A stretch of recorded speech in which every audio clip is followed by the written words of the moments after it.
Oke, baik. Pada pertemuan kali ini saya akan menjelaskan tentang sistematika penulisan penelitian kuantitatif ya.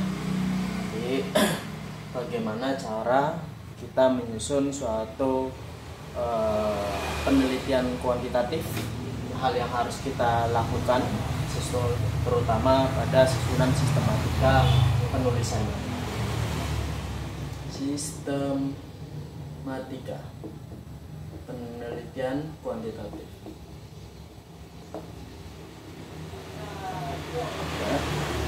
Nah, pada hal yang pertama yang harus kita lakukan atau yang harus kita jabarkan dalam penelitian kuantitatif yaitu adalah kita harus menjelaskan tentang latar belakang. Ya. Jadi dalam latar belakang ini kita harus menjelaskan tentang identifikasi masalah yang akan kita bahas dalam penelitian. Ya, masalah apa yang sedang terjadi di masyarakat, kemudian penyimpangan-penyimpangan apa yang mungkin terjadi dalam permasalahan tersebut, kemudian ada gap apa yang terjadi dalam penelitian tersebut.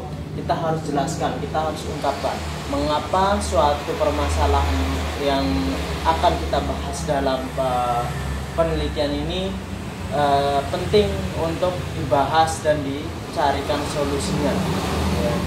Jadi intinya adalah dalam latar belakang ini kita menjelaskan kenapa kita harus menyelesaikan permasalahan tersebut, dan apa yang terjadi di masyarakat, apa nanti dampaknya ya, yang akan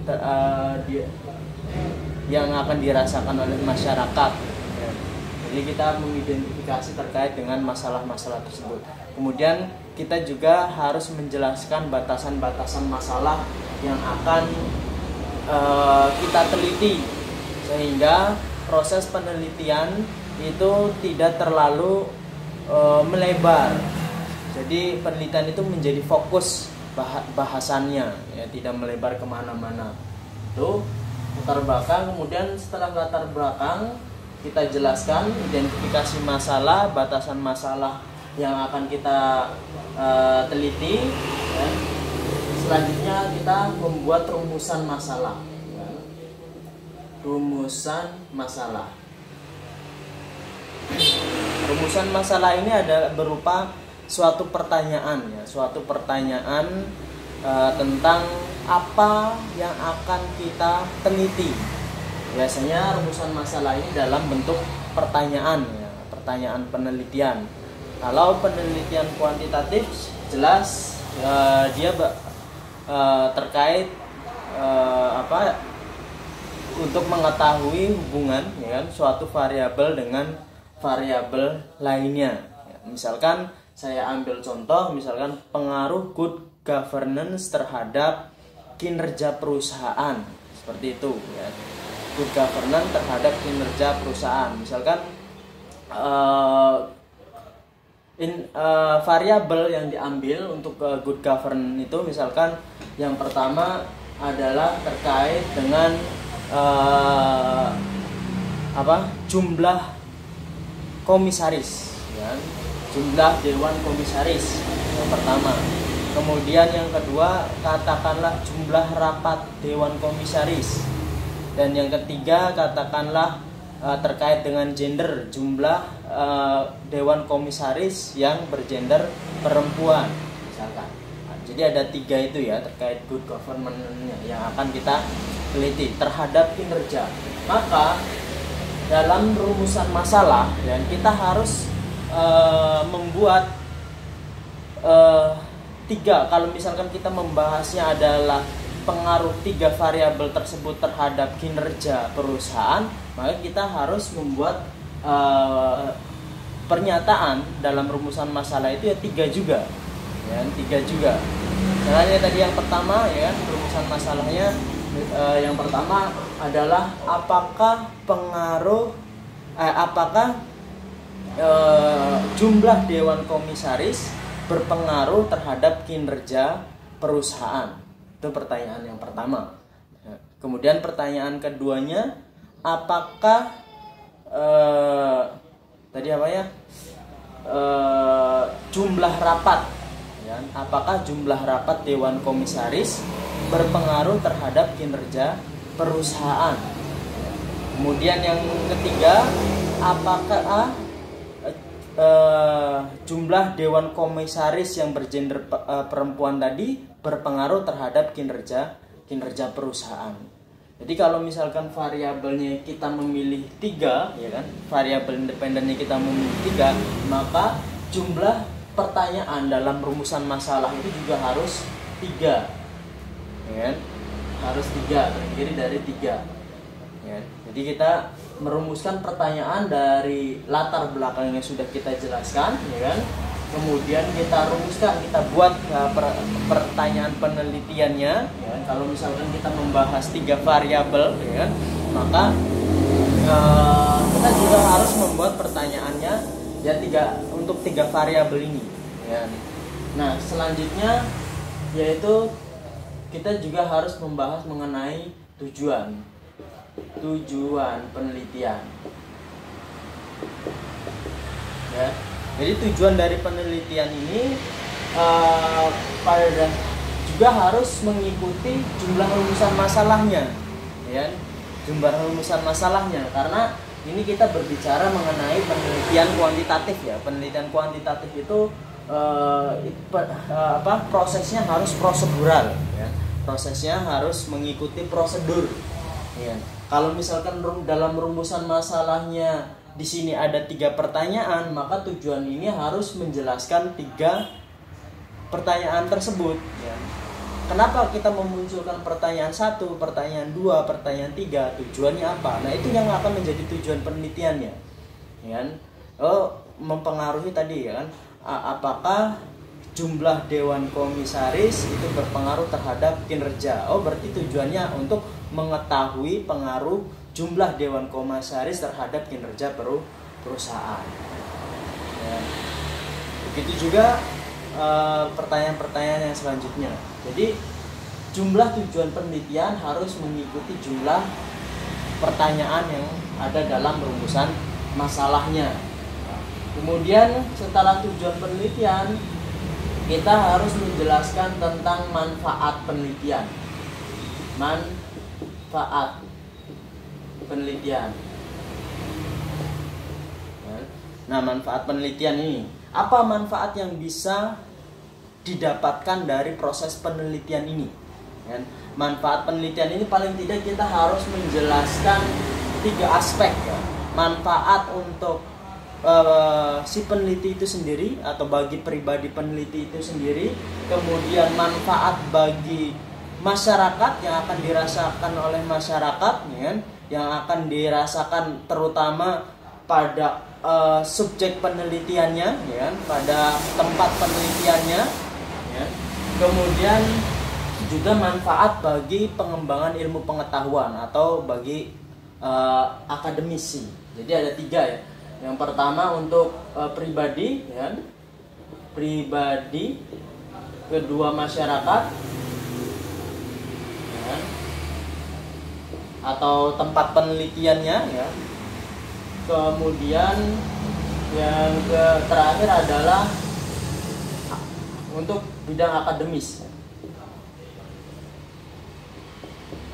Untuk bidang akademis atau ilmu pengetahuan, apa manfaat yang bisa dihasilkan dari proses penelitian ini?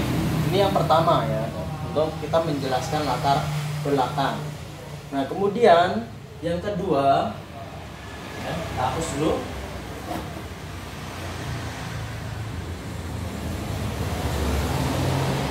Yang kedua, kita akan membahas mengenai literatur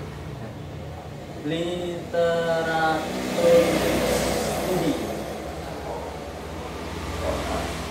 atau tinjauan pustaka, ya, tinjauan pustaka, studi literaturnya. Dalam studi literatur, ya, kita di sini harus menjelaskan yang pertama adalah terkait landasan teori.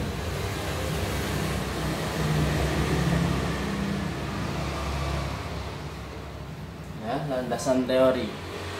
Karena yang namanya penelitian kuantitatif pasti kita harus berangkat dari teori yang sudah ada. Jadi bagaimana kita membuktikan kebenaran dari suatu teori tersebut, ya. Atau misalkan kita pengen membantah bahwa suatu teori tersebut tidak benar, ya. Untuk memunculkan suatu teori yang baru, kita harus pertama adalah landasan teori yang kita gunakan itu apa, ya. Kalau dalam dunia akuntansi banyak sekali, ya, ada teori agensi, ada teori stockholder, ada teori kontrak dan lain sebagainya, ya.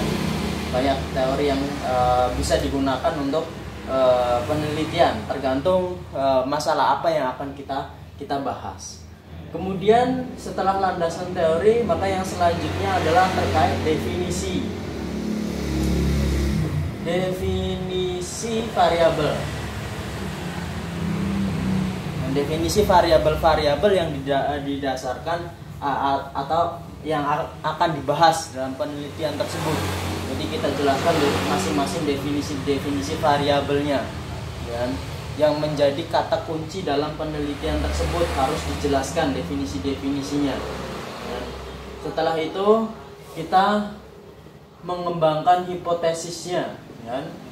Hipotesis yang didukung dengan penelitian sebelumnya, Dan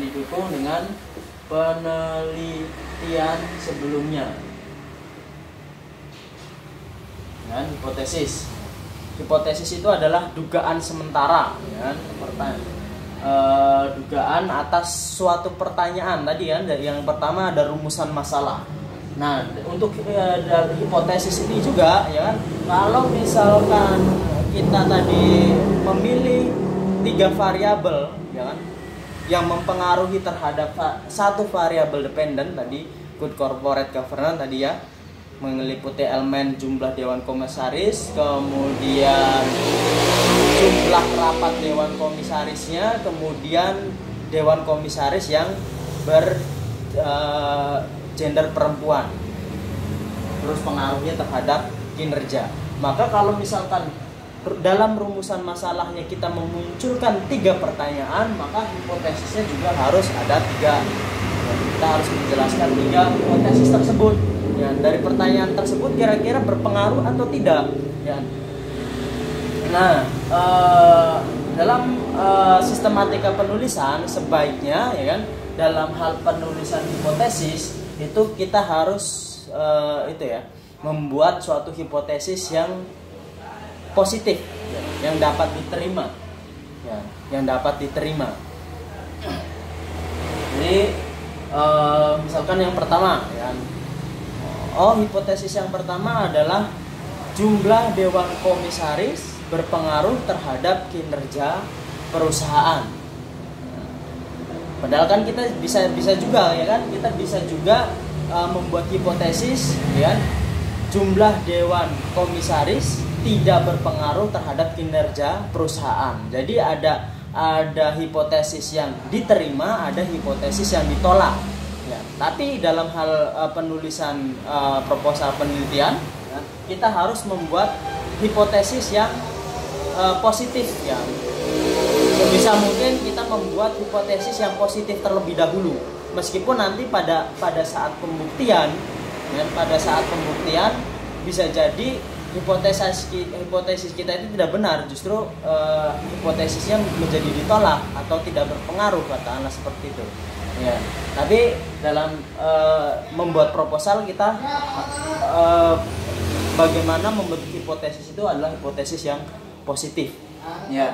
Nah, kemudian setiap hipotesis ini harus kita dukung dengan penelitian sebelumnya, ya, yang juga menggunakan variabel serupa, ya,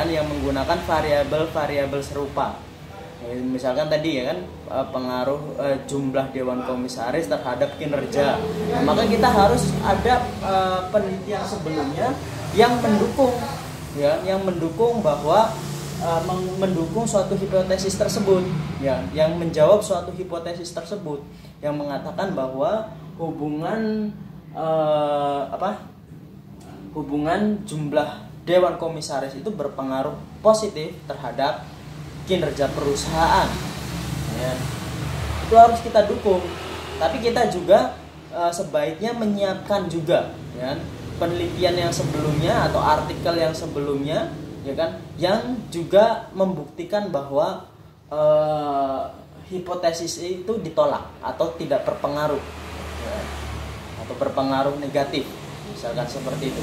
Jadi kita dalam penelitian itu ketika kita membuat hipotesis, kita harus menyiapkan minimal untuk satu hipotesis itu dua, ya, hipotesis yang mendukung dan hipotesis yang menolak, atau hipotesis yang diterima dengan hipotesis yang ditolak, ya. Sehingga ketika ternyata hipotesisnya ditolak, kita pun sudah ada jurnal yang mendukungnya atau penelitian sebelumnya yang mendukung dari argumen tersebut, ya. Sehingga hasil penelitian kita lebih kuat, ya, lebih kuat.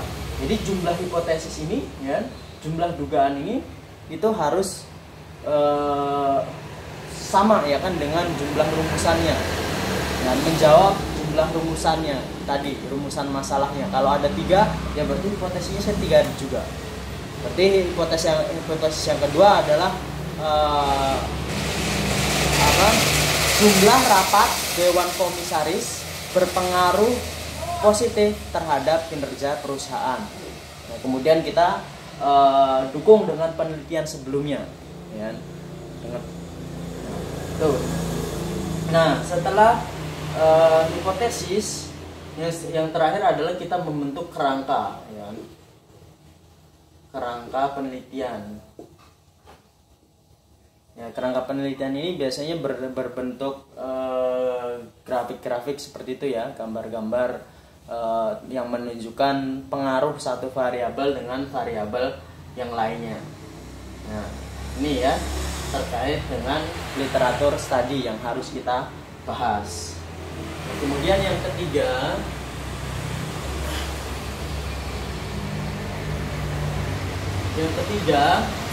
adalah metodologi penelitiannya, ya. Kita akan membahas tentang metodologi penelitiannya, ya. Dalam metode penelitian kita harus menjelaskan yang pertama, ya, pendekatan apa? Pendekatan penelitian, ya. Yang pertama,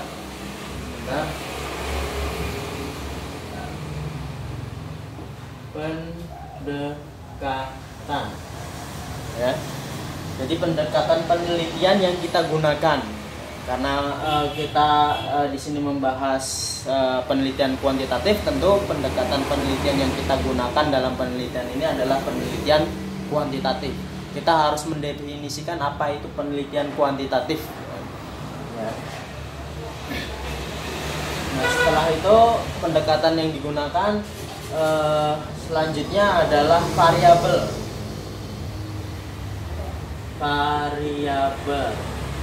Kita harus menjelaskan variabel penelitiannya. Variabel penelitian yang kita pilih itu apa untuk tadi, misalkan kita membahas good corporate governance, ya kan.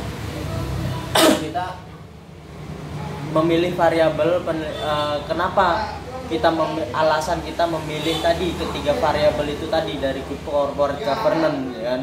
Nah, itu juga kita harus jelaskan alasannya, ya. Variabelnya apa, ya kan. Kenapa kita memilih variabel tersebut, ya kan. Kemudian kita juga membahas tentang hipotesis yang kemungkinan terjadi terhadap hubungan dari variabel-variabel tersebut, ya kan. Variabel dependennya apa, variabel independennya apa, ya. Tuh. Nah, setelah itu kita harus menjelaskan tentang populasi dan sampel. Populasi atau sampel. Populasi itu, ya, berarti subjek penelitian, ya, subjek penelitiannya. Populasi itu, ya, berarti cakupan penelitian, ya. Cakupan penelitian. Kalau misalkan kita gambar, ya, ini wilayahnya, populasinya. Ya, kalau sampel itu, ya, berarti yang mengisi dari populasi ini, ya. Nah ini, ya. Kalau kita menggunakan semua sampel yang ada dalam populasi, ya berarti kita menggunakan populasi ini sebagai subjek penelitiannya.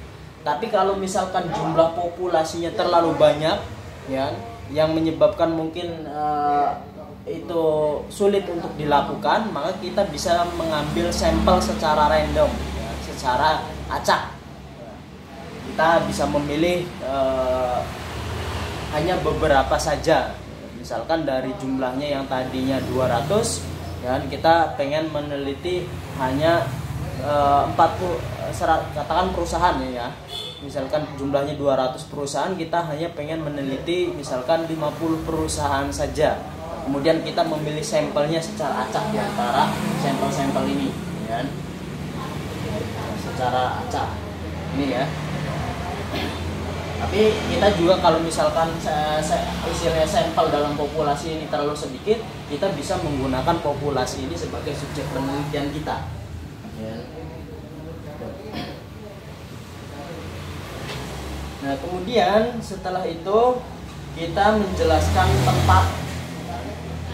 tempat dan waktu, dan waktu penelitian.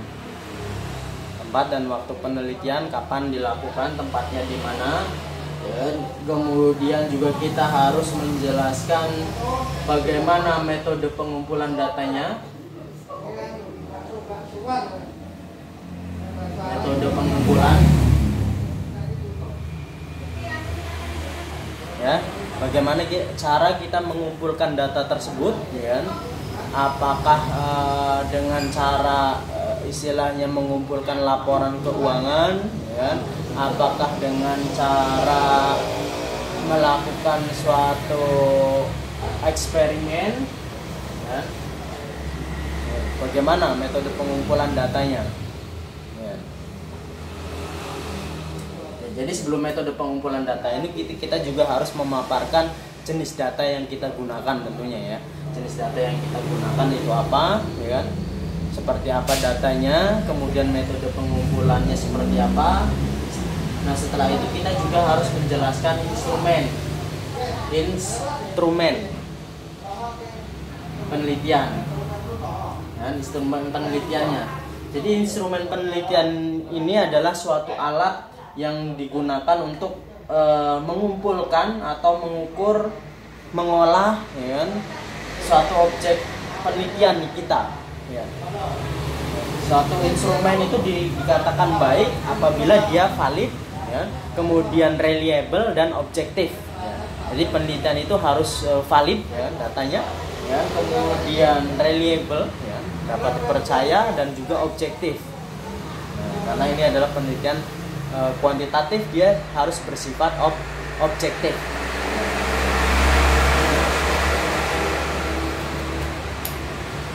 Ya, jadi dia harus bersifat objektif, ya. Oke. Selanjutnya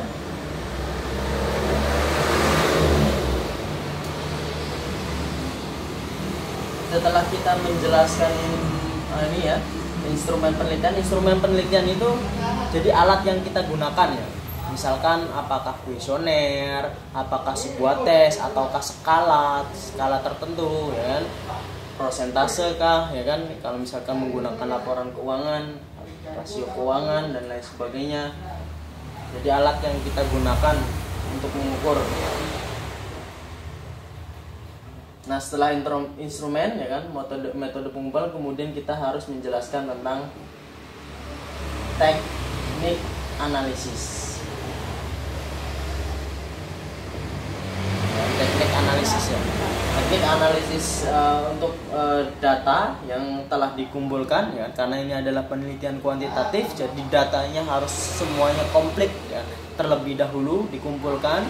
Setelah data komplit, ya kan, kemudian setelah dinilai terkait dengan normalitasnya, ya, validitasnya, reliabilitasnya, ya kan? Nah, kemudian kita melakukan teknik analisis yang kita gunakan itu apa, ya. Untuk penelitian kuantitatif, teknik analisisnya, ya, pilihannya mungkin ada dua ya, ada statistik deskriptif dan statistik inferential. Nanti statistik inferential ini ada dua ya, ada yang parametrik dan non parametrik ya.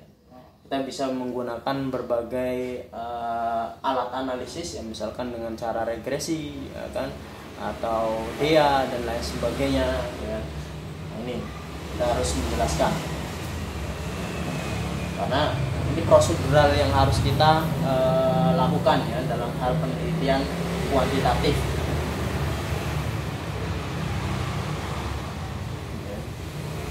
Yang ketiga kemudian ini ya sudah yang ketiga, yang keempat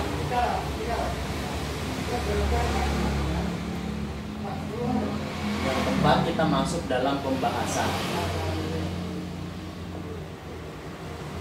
Pembahasan ini berarti kita menjelaskan, ya, memaparkan, mendeskripsikan hasil dari analisis kita, ya, hasil dari analisis hipotesis-hipotesis yang telah kita buat itu seperti apa. Ya. Apakah hipotesis itu diterima atau hipotesis itu ditolak? Ya? Apakah suatu variabel satu dengan variabel lainnya itu berpengaruh atau tidak? Ya, itu kita jelaskan dalam hal pembahasan. Ya. Jadi masing-masing hipotesis harus dijelaskan, ya, harus dijelaskan hasilnya. Apakah dia hipotesisnya diterima atau ditolak? Kenapa diterima? Kita harus memberikan argumen dan juga pendukung, ya, pendukung dari argumen tersebut dari penelitian sebelumnya. Ya. Kalau misalkan diterima dan kalau misalkan ditolak. Ya. Dan kita juga harus memberikan argumen juga, ya. Jadi kita selain di situ ada dari pendapat dari jurnal pendukung, ya kan? Pendapat dari jurnal pendukung juga kita harus memberikan tambahan alasan kenapa sih sesuatu hipotesis itu ditolak, kenapa suatu hipotesis itu diterima, ya kan? Kita juga, tapi dengan catatan tadi ya harus ada jurnal pendukungnya juga, ya. Jadi setiap hipotesis itu harus dijawab. Hipotesis 1 apakah diterima ditolak, hipotesis 2 diterima ditolak, hipotesis 3 diterima ditolak. Itu harus kita bahas dalam bab pembahasan ini. Jadi bab pembahasan ini ya kita membahas tadi ya dari hipotesis-hipotesis itu tadi. Kemudian bab 5 adalah penutup. Nah, penutup ini kita seperti kita membuat kesimpulan, ya, kesimpulan. Ya, kesimpulan dari penelitian itu apa? Ya, secara umum. Kemudian setelah kesimpulan kita juga bisa menjelaskan tentang hambatan-hambatan dalam melaksanakan penelitian, ya. Kemudian kita juga bisa memberikan saran dan rekomendasi untuk penelitian selanjutnya. Ya. Nah, ini tadi semua adalah sistematika penulisan kuantitatif, ya, yang bisa kita lakukan. Jadi dalam hal meneliti kuantitatif kita harus mengikuti sistematika kurang lebih berikut ini tadi.